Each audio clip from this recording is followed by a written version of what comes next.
Greetings, this is Ty Brown and welcome to Athletic Director U. We're here at the 2024 PACNet Conference. I am joined by Phil Wang. Phil is the Senior Associate Athletics Director for External Affairs at UC Irvine. Greetings, Phil. Thanks for joining us.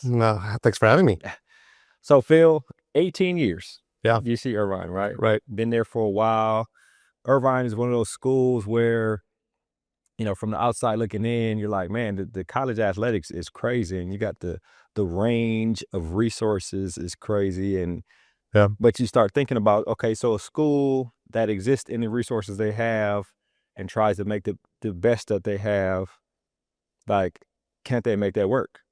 But then they're still competing for student athletes. So, you know, you got to make it look attracted to the student athlete. And then you got to make sure, especially in Southern California, you get the people in the city. Like, there's a whole bunch of things you have to consider. So talk to me a little bit about the mindset at a UC Irvine, 18 years in terms of what you're trying to accomplish and what have you.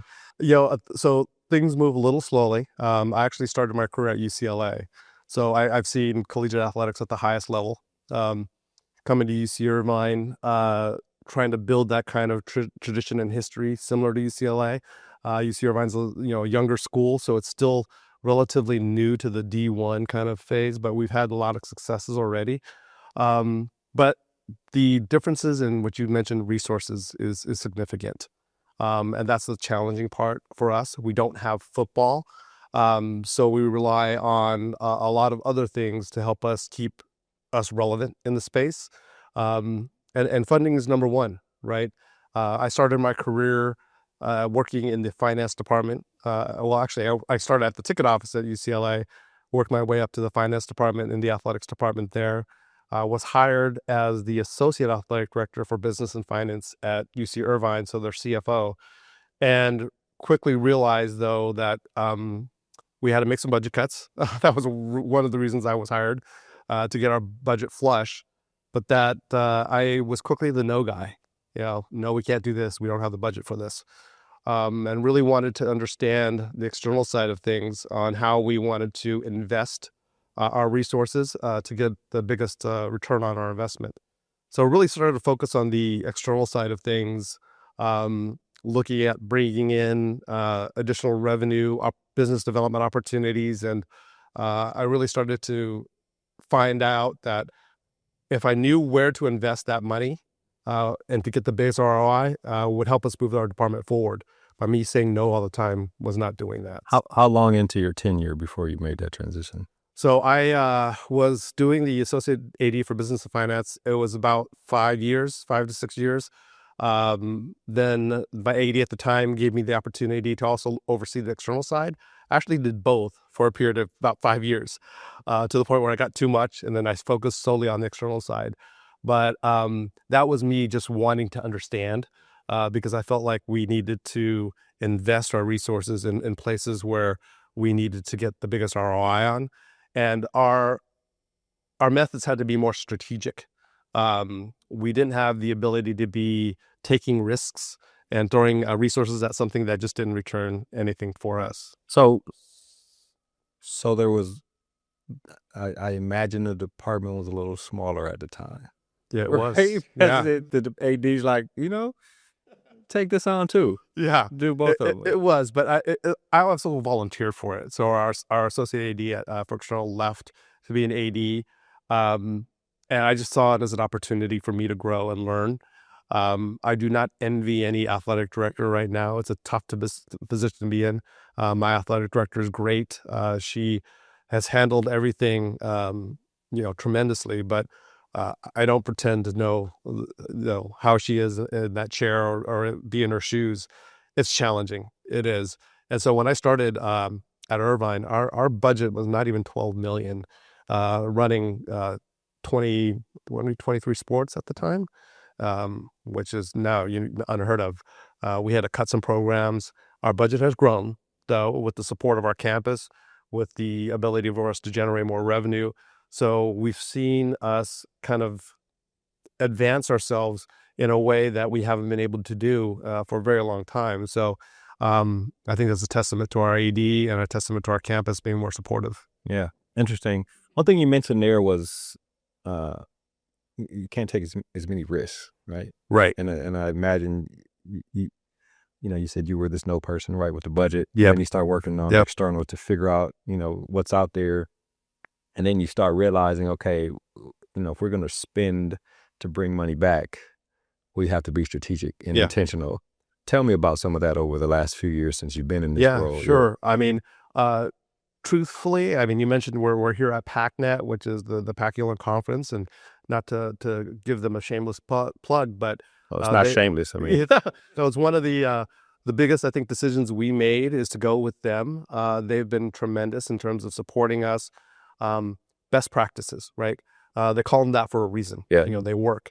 There was Chris Del Conde, who's the AD over at Texas, said something that during a conference once. He said, I tell my staff to be more involved in R&D, right? And I'm not talking about research and development.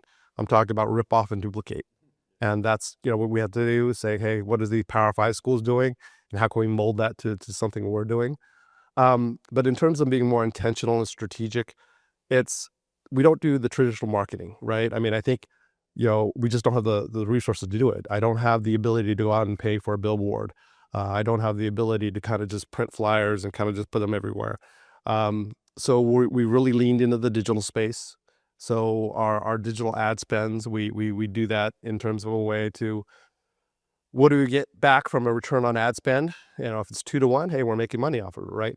If it's 1-to-1 and we're not doing it anymore, then we're breaking even. But we need to base it, and I was a math major, so it's all based on data, right?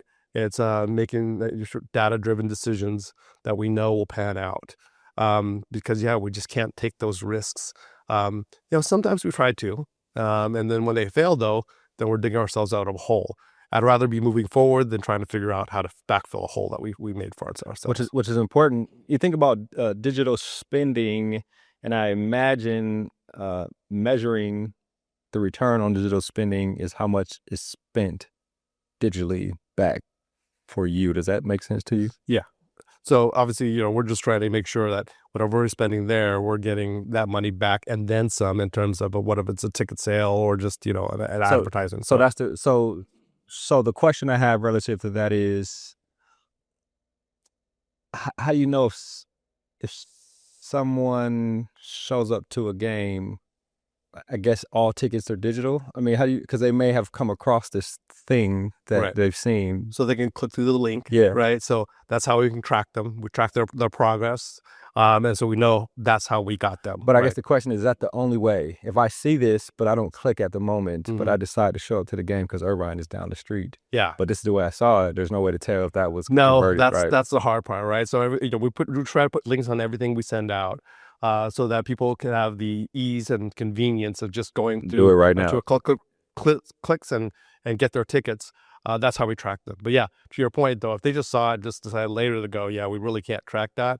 But for our fans, convenience does matter. So if we're able to kind of make it convenient for them for one click, they usually do it. So that's been beneficial for us. What has worked best? I mean, in terms of, is it about a certain sport, or is it about a certain event, some type of experience? No, so it's so you mentioned experience, convenience is a big thing. So what we found in our community, our fan base, they will pay for convenience. So if you make it easier for them, they don't mind paying a fee or service fee, right? Or they don't mind paying a little bit more as long as it's convenient for them. We've had instances where our outbound sales team will follow up with somebody on a group experience. And they're like, oh, hey, thanks for calling. I really want to come back to a game. I just haven't had time, and by you calling me, you've got me, interested in coming back to a game. So it's been making sure we're intentional, getting that data, so that we're able to kind of have some follow-ups on some warm leads or some hot leads. So are those, well, I mean, it's not digital and it's not automatic, but it may be with Paciolan. But do you consider a call, right, the cost of the body employee who is making the call and the follow-up, and in return if they got to say, do you consider that also a measurable thing for you in terms of? Absolutely. So I have to take that into account. So as at a department like our size, partnerships matter. So our partnerships with Paciolan, shameless plugs for their other partners, but Learfield Amplify, which is our outbound sales team. We also partner with FIVO. We do all of these partnerships because we need them. We don't have the ability to do it in-house. So those are important. So to your point, our outbound sales team, Learfield Amplify, we work really closely with them. But I also have to see what the value is of, what that partnership looks like versus what we're getting back from an ROI. And to this day, it's been a good partnership. It's been a win-win situation. So in those instances, I have to measure those as well, and to see what makes sense. And we've gone down a path before where it didn't make sense, and we had to pivot. Would you say bringing on, and this is becoming a Pacquiao advertisement, I guess, but would you say bringing on a company like Pacquiao was because you've been there so long, right? Yeah. And you try, fail, got to redo this, got to be Right. intent. Would you say this has been a major help for you in terms of, okay, this almost frees up the conscious capital, right, for us to do other things while we have these companies that do specialized. 100%. Yeah. Marketing automation, all the other things that we've talked about, the partnerships that we've had through Pacquiao, which started it all, has really transformed our department for the better. It's allowed some of our staff too to say, hey, we've got these systems in place that we can utilize, these tools, right? You have to have a toolbox. And we've given them the tools to do their jobs and do it better. Before, when I got there, our marketing department said, well, what's your plan? What's your strategy? Well, we're just going to pay for the house. Well, that's not really a plan, right? And it doesn't always work. And we've had to create that value, right? When I got here, Irvine used to be, well, I can get a ticket anytime, right, to go to the game. I can get a free ticket anytime to go to the game. That's not what we wanted our brand value to be. And now we're getting people to actually pay because they know that there's value there. Pacquiao has helped us with that tremendously. And like I said, they're a true partner. They're not here to, take our money. It's like, how can we grow with you? And I think that's what we're always looking for, is partnerships that will grow with us. So when you take a step back, you look at a line, right? A line is this. Well, thinking about it in graphical terms, a line is a series of pixels put next to each other, right? mm-hmm. Each pixel, look at it as a moment in time. Mm-hmm. And for you, the moment in time at Irvine is, 18 years, right? And so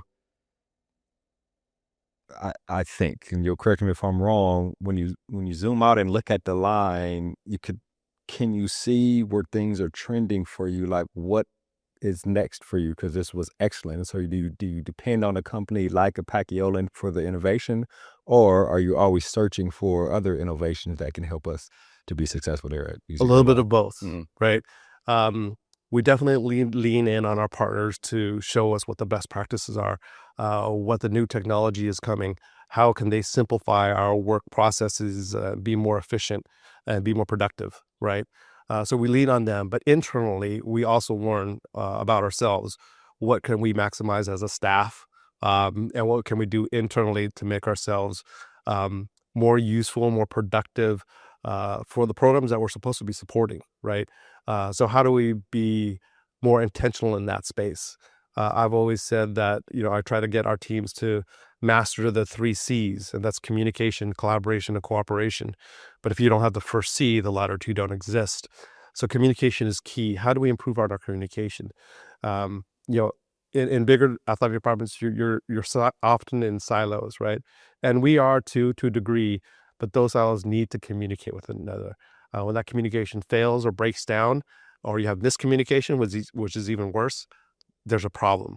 So we have to focus on making sure that we do that internally. Those are the things that we can work on because we have the toolbox to do the other things that we want them to do. So is there for the lack of a better analogy, is there a formula or mix or balance that works best for what you've seen at Irvine in terms of ticket sales, sponsorships, donations, school input, in terms of just money coming into the department that works best for you? So one of the C's, collaboration. Okay. If we don't have that, we're disjointed. Yeah. And again, to our fan base, it looks like, we are disjointed and it's not convenient. So if we're collaborative in those efforts, in all those units you kind of mentioned, we're stronger, and our messaging is consistent. So that goes back to the communication, to have them understand that, what story we're telling, why we need their support. That's key. So collaboration between all those entities is key, but that also starts with communication. That's what we're continuing to work on. We have a very supportive campus, but it's still an education process. We still have to educate people why we do the things we do, and have them understand that, hey, yeah, we've got a new video board up, and it's just not a plug and play. We have to do some work behind it.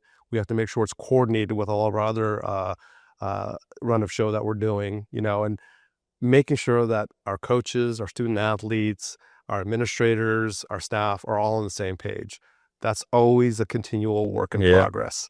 And so, to your point, it's collaboration is key, but communication has to be at the forefront. Yeah, it's important. And one thing you mentioned is campus understanding the value of athletics. 100%. I was talking to the chancellor at Wisconsin Eau Claire, D3 Wisconsin, and he talked about how retention rates in the athletics department were better than all of campus. And so what they did was the research and figure out what are the things in athletics or on these teams that are making like the black males want to stay in school from freshman year all the way through. And they took those things and now they're applying them to campus, right? Yeah. And so when you talk about understanding the value of athletics on, that type of thing. So I wonder about Irvine and telling that story and helping people to understand the value. Like, is that some places it's excellent, like they know, and some places it's a little bit of struggle. So 18 years, you're probably seeing some evolution of what that is. Yes, definitely seen the evolution. When I first got to UC Irvine, I was flabbergasted about how I've seen so many students on campus wear different other college sweatshirts and didn't have that school pride, and that's what athletics can bring, right? I tell the story a lot, and our former chancellor, got to go to the White House and meet two different presidents of the United States. With all due respect to our really great academic units, it wasn't because of that. It was because of athletics. That's why they call us the front porch, right? When our basketball team made it to the tournament and won our first NC2A tournament game, my wife and I were out in the community, and she even commented, I've never seen so much UC Irvine gear everywhere. Right. And now when I see students on campus, they're actually wearing the college gear they're supposed to be wearing. There's that value, right? And then going back to, there has been data about, hey, when a school makes it to the tournament, goes to the Final Four, their applications go up the following year. And it gives the university the opportunity to be more selective, right? We're getting to that point. We're not there yet. I don't believe we're there yet. I think we have some work to do on that, but we're slowly getting there. And I think that the community is starting to see our value.